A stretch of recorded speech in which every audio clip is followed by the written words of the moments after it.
एबे देसी टमाटोर सीजन आउ से दिन मो यूट्यूब फीड रे टमाटो सॉस रा रेसिपी भी आसिला। भाविली झील पाई टिके बनईकी रखिदेवी कारण भोजी भात रे टमाटो सॉस देखिले सी खुशी रे खाए।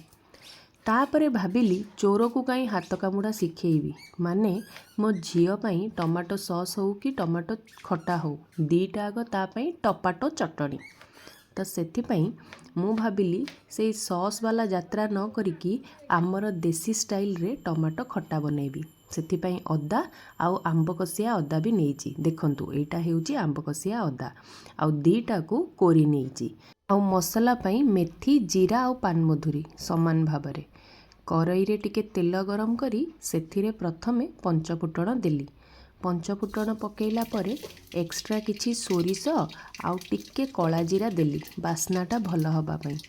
बास सेटा फुटीगला परे सेतिरे काटिकी रखिथिबा टमाटो सब पकेई देली। आपण चाहिले सुखिला लंका भी बघारी पारिबे मो झियो खाइबो बेली मु देलिनी।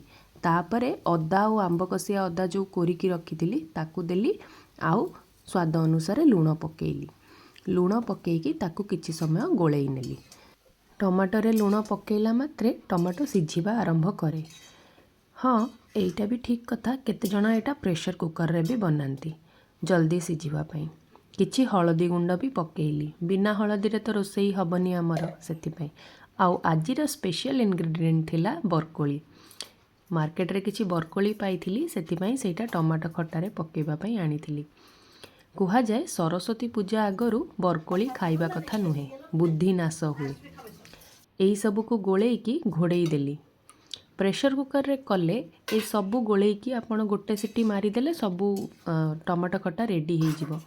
किंतु मते पर्सनली एमती धीरे धीरे सिझेकी करबा को बहुत भल लगे। सेथिरे टमाटोर फ्लेवर आउ टमाटोर टेक्सचर बहुत भल से फील हुए। टमाटो आस्ते आस्ते सिझिकी पानी बाहरला परे तापरे सेथिरे चीनी पकेइली। चीनीर मो पाखे किसी माप नाई मु अनुमान रे पकेइली।